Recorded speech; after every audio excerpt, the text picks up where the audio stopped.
Possibly they are wondering if they didn't go missing earlier, or maybe somebody who isn't local to the area was around beforehand. I did mention to them that I was very happy to see them and glad that they were canvassing a little further and looking at trail cam footage, and they did respond saying that they probably should have been around earlier. When Lilly and Jack Sullivan vanished, there were no screams, no blood, no broken locks. Their house was untouched, the rooms undisturbed.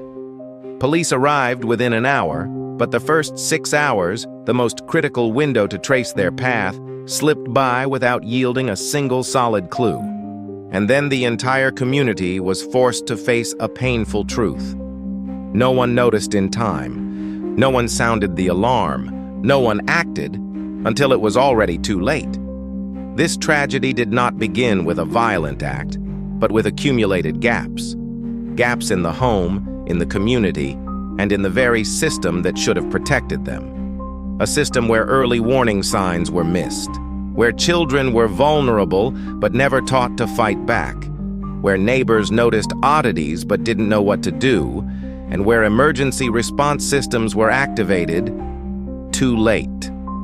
We cannot rewind time. But if there is one thing we can still do, it is to act. Now, not out of fear, but through a clear, practical plan, with steps that can be taken today in our homes, our schools, our neighborhoods. Because if we don't, Lilly and Jack won't be the last names added to the list of missing children. In this series, we will examine 7 urgent, actionable strategies that could help prevent such tragedies in the future. Not just to stop what's coming, but to repair what we've already failed to protect. In most child disappearance cases, what haunts people most isn't what happened, but what could have been prevented. The first signs are almost always there. A child who suddenly becomes withdrawn in class, a mother staring blankly during a school meeting, or neighbors who hear repeated arguments echoing through the night. But no one speaks up. Lilly and Jack Sullivan lived in a quiet community. But that very quietness made warning signs easier to ignore. There was no support system to help residents recognize early risks, no mechanism to encourage teachers, neighbors, or school nurses to safely and confidentially report what they saw, and more importantly, no one knew who they should talk to. An early warning system, if implemented properly, can serve as the first alarm while tragedy is still forming in silence. It doesn't need to be high-tech or intrusive. Sometimes it's as simple as a routine psychological check-in at school, an app to send anonymous concerns if a family shows signs of strain, a free mental health hotline a mother can call in the middle of the night, before she turns her pain inward or outward. In many countries, early intervention programs begin as early as preschool, linking schools, clinics, and neighborhood leaders. They don't wait until a child goes missing. They act when a child's behavior first begins to shift. If the neighborhood where Lilly and Jack lived had a system like this, if the pieces of the community had been connected by shared responsibility and vigilance, perhaps someone would have seen the cracks forming. Perhaps someone would have asked, "Is everything okay at home?" before that question became meaningless. In a truly safe society, no one bears responsibility alone. Families, schools, health workers, neighbors, if they stand together, no child has to fall into the dark without anyone noticing. The disappearance of Lilly and Jack Sullivan left behind no sound, no trace, and more disturbingly, not a single functioning camera within 100 meters of their home was recording at the time it happened. In a world where surveillance is nearly omnipresent, there are still deadly blind spots, especially in rural residential areas. In places like these, geography, economic constraints, and limited community awareness often mean security systems are neglected or completely absent. Yet ironically, these are the very places where children are most vulnerable. Isolated roads, sparse traffic, and virtually no watchful eyes to deter danger. Installing public surveillance cameras isn't just about recording images, it's about shortening reaction time. When footage can be accessed immediately, authorities can reconstruct escape routes, identify suspicious vehicles, and narrow down suspects within minutes. Crucial moments when lives could still be saved. In addition to cameras, motion detectors, nighttime lighting systems, and localized emergency alerts, such as SOS buttons in designated areas, should be widely implemented, especially in locations with a history of incidents or difficult terrain. No one wants their neighborhood to feel like a tech-policed city, but a balance between security and privacy can be achieved if it's built with transparency, community support, and shared purpose. And no one will complain about a camera above their backyard if that camera ends up helping recover 2 children who vanished without a trace. In many child disappearance cases, one haunting question keeps resurfacing. Why did no one see anything? Why didn't anyone hear a cry for help or notice something unusual during those golden early hours? The answer is often the same, because the community had grown too silent. A silent threat isn't usually the result of indifference. It stems from a system unprepared to observe and react appropriately. When residents aren't trained to recognize danger signs, even the smallest red flags go unnoticed. A strange man near a playground? Probably just someone's father. A child looking lost. They must live nearby. An unfamiliar car parked for hours? They're likely visiting someone. These innocent assumptions, when left unchecked, can become fatal blind spots. To prevent this, communities need regular and structured safety education. Neighborhoods should host recurring training sessions for residents, especially seniors, parents, teachers, and caregivers, on how to spot suspicious behavior. Loitering, unauthorized approaches, luring attempts, or repeated appearances of strangers near vulnerable areas like schools, parks, and alleys. Beyond training eyes to see, communities must also be empowered to act. A culture of early warning must be viewed as responsible, not accusatory. Too often, people stay silent for fear of overreacting or causing trouble. But that silence, when it lasts too long, can cost a life. Simulating potential danger scenarios, organizing neighborhood drills, and encouraging anonymous reporting are all practical and effective steps. Creating volunteer neighborhood watch groups that coordinate closely with local authorities can build an environment where predators know they're being watched and deterred. A trained community is a vigilant one, with hundreds of alert eyes. And sometimes it's that one seemingly random glance that saves a child's life before the darkness has a chance to close in. In many shocking child disappearance cases, the perpetrator isn't a stranger hiding in the shadows, it's someone close. A trusted friend of the family, a familiar neighbor, or even a relative once thought to be safe. That's why prevention must begin with a mindset shift. These relationships should not be monitored through blind suspicion, but with thoughtful, systematic attention and human-centered vigilance.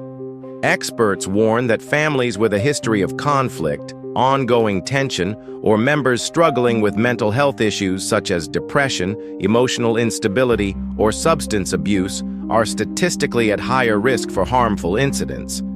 These warning signs don't mean a crime will happen, but they signal an urgent need for early intervention. One practical solution is to establish periodic assessments for families with known instability. Social workers embedded within the community, working with school nurses, teachers, and neighborhood officials, should be trained to identify risk factors within close-knit relationships. Each locality should develop a watch list of high-concern cases, not to criminalize anyone, but to ensure swift intervention when children's safety may be at stake. At the same time, schools must take a more proactive role. If teachers or school staff notice a child suddenly becoming withdrawn, unusually fearful, or reacting strongly to ordinary situations, there must be a protocol to engage third-party support, such as child psychologists or welfare officers, rather than solely calling in the parents. In some cases, the adults at home may be the source of the child's distress. Lastly, communities must be trained to understand. Being alert toward familiar faces does not mean living in constant distrust. It is a responsible form of awareness, meant to protect children even in the spaces we assume to be safe. Because sometimes, the person we believe could never be the one ends up being the last person a child sees before they vanish. When a child goes missing, the first question everyone asks is, was someone watching them? But in reality, no adult can be present at every moment. That's why self-protection skills should be considered the first line of defense against dangers that no one can predict. Children in preschool and elementary school, like Lilly, 7, and Jack, 4, often don't have a fully developed sense of danger. They might trust a stranger because of a kind voice or follow someone simply because they promised a toy. And just a few minutes can change everything. That's why educating children about abduction prevention and safety should not be optional. It must be a required standard, both at home and in school. A few basic but critical skills include: never go anywhere with a stranger, even if they say, "Your mom sent me to pick you up." Don't open the door to strangers, even when home alone. Scream loudly and run from danger instead of freezing in fear. Memorize key information such as parents' names, phone numbers, and home address. Know how to seek help from safe adults like security staff, teachers, or store workers. But teaching these skills isn't enough.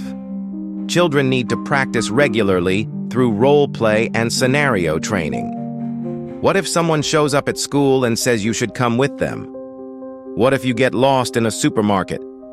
What if someone grabs your hand and pulls you away? These questions can be taught through fun games to make the lessons stick. In addition, if financially possible, equipping children with smartwatches, GPS trackers, or emergency SOS buttons can provide an added layer of protection, especially in rural or poorly monitored areas. The disappearance of Lilly and Jack, while the exact cause remains unknown, revealed a glaring truth. We cannot rely on luck. A child can vanish in the blink of an eye, but if they know how to call for help, if they know how to act instead of staying silent, the outcome could be different. In the dark web of dangerous intentions, a child who knows how to scream might just be a child who gets to come home.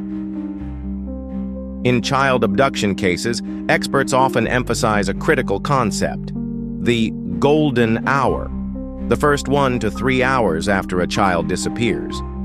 This is when traces are still fresh, witnesses still remember clearly, and tracking possibilities are at their highest. But in reality, it's during this vital window that many systems stall. The case of Lilly and Jack Sullivan is a prime example. The first responders arrived at the scene in under an hour.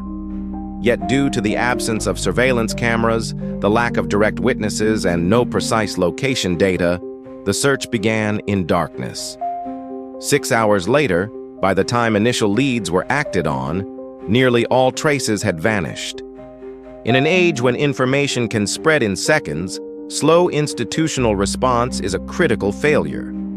Ideally, within the first 30 minutes of a report involving a child under 10 years old, an automatic protocol should activate police, medical services, search units, and tech systems should all coordinate simultaneously.